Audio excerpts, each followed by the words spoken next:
Hi, it's Gabby here from Confidence After Cancer, and I hope this finds you well.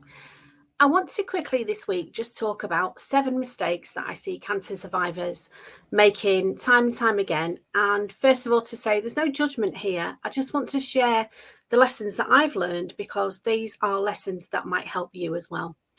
So, the first mistake that I see people making is not changing the environment that made them sick. And this will depend very much on where you're coming from. But for instance, I've got a friend who worked in a toxic work environment. And for her, that was part of her environment that made her sick. Other people, it may be whatever's going on in their life. They know they're not doing their exercise. They know they're not caring for themselves. They know that maybe their nutrition is not what it should be. So, whatever it is, that environment that's made you sick in the first place, I think a cancer diagnosis is a really good opportunity to stop, take stock, and think about what do I want to change in my life. And once you've done that, it's easier then to put a plan in place to go forward and really address the changes that you want to make. The next mistake I see people making is not advocating for themselves. And what does that mean? When I was first diagnosed, I was very trusting of my oncologist. Quite rightly, he was the expert. I knew nothing about cancer. I completely put myself in his hands. But as my cancer journey progressed, I realised it was really important for me personally to get involved in my treatment, my choices, the decisions that I was making about whether to have surgery, whether to continue with the drugs that I was on. And also, I quite quickly learned as well, medical people are not infallible. They sometimes make mistakes. Sometimes your notes are not looked at. Sometimes you are the person who knows you best. And so one of my top tips to somebody who's newly diagnosed is always to take a notebook and a pen and paper to every appointment. I'm old school. I like a notebook.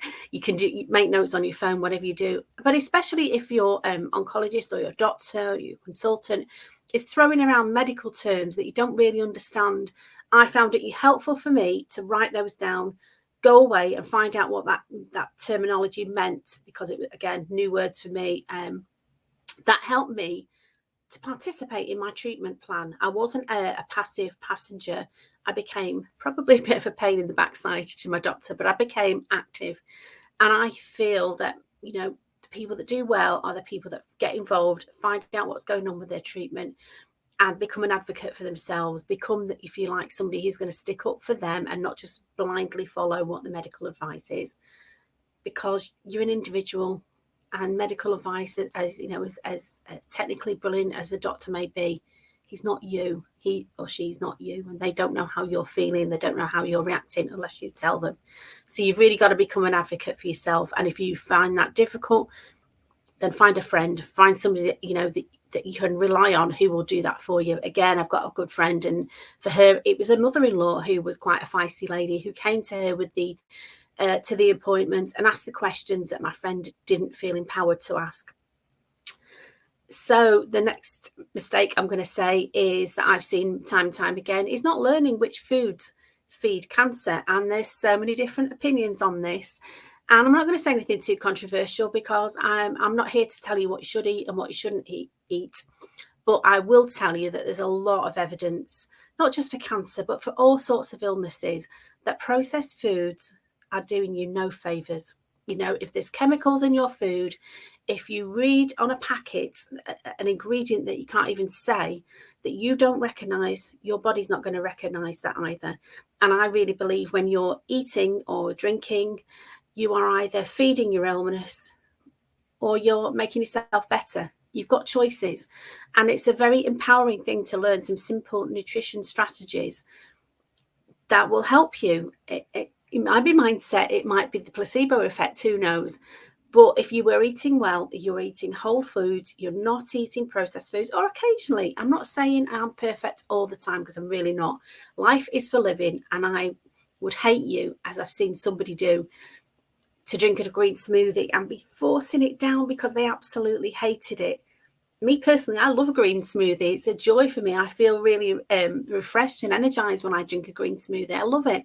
But for this lady that I know, who was, really wincing when she was drinking it, she was making her miserable. None of us want to be miserable. We want to be joyful and happy. And I'm sure there are healthy foods, healthy choices that you can make that will make you feel good as well. So why not think about that? The next one I'm going to say is thinking that you can just pop a pill or a supplement, even, a pill with a supplement in, to think, yeah, well, I'm eating a rubbish diet. I know I'm not looking after myself. I'm not getting enough sleep, not drinking enough water, not getting any exercise, but I'll just take this supplement and that'll make me well. It really won't. A supplement is what it's said, a supplement. It supplements a healthy diet. It supplements a healthy lifestyle. And it's, I take a good quality multivitamin every day. There's lots of other supplements that you can take as well, depending on your circumstances. But they're not a replacement for a good diet or a healthy lifestyle.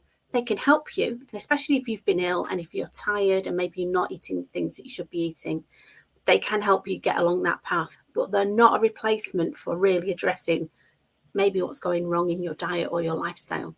So that's another mistake. The next mistake I see people making is really not having a plan for their recovery. And it's really overwhelming. I know this from my cancer diagnosis. Straight away, you're in shock. You're probably in a lot of fear. I was. And then you're plunged into this, mystery world of chemotherapy or surgery or radiotherapy, whatever it is that you're involved with. You go into that, and then at the end of it, you're sort of chucked out of the other end. You are released, if you like, back into the wild with, there you go, back into your normal life, whatever that is. And for me, I think the people that do best are the people that have a plan.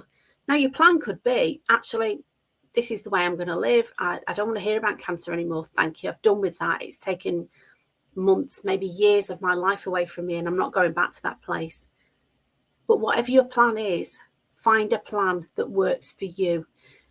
I've got online plans. I've got online courses you can look at on my Confidence After Cancer website, give you some ideas. But that's not for everybody. You need to have your plan. And if you're not sure what your plan looks like, reach out to me. Send me a message. I'm happy to talk to anybody. I'm here for you. Okay. The next mistake I see a lot, and you'll see this a lot on social media, is allowing people who have never had cancer to give you the benefit of their advice. And that's all well and good. And I'm sure a lot of it comes from a good place. It comes from a loving place. But they're not you. They've not walked in your shoes. They've not been on your journey. And, we're all individuals. None of us can say, oh, yeah, I know how you're feeling, because we really can't. And I found that when I was first diagnosed, I was almost shying away from people that had cancer, because I thought, they don't know how I feel. They don't know how I feel about my family and the things that are going through my mind. But even worse than that is, and I see it so often, is people who never had cancer trying to give you advice and telling you what you should or shouldn't do. And it's hard, but somehow you need to get the confidence to trust your intuition. You know you best. You know you better than anybody. And so don't let anybody else tell you what to do. That includes me. Okay. I'm here to share my experience. I'm here to share what works for other people. But you are you. Okay. And the last mistake I am going to share with you, I see all the time, is living in fear of recurrence. Now, we know with some cancers, there is a high rate of recurrence. I was diagnosed with inflammatory breast cancer. And yeah, great news is, when I was first told, and I did the thing you're not supposed to do. I did Dr. Google and I looked at everything that I could about inflammatory breast cancer. And it does have a very high rate of recurrence. And also, I know for me, my personal story was I had chemotherapy. My story was I had chemotherapy to start with. And at the end of the chemotherapy, the cancer, there was no evidence of it. It had completely gone. And I was like, oh, great, this is it. I'm finished. And my doctors went, no, it's not finished, because this cancer has a very high rate of recurrence.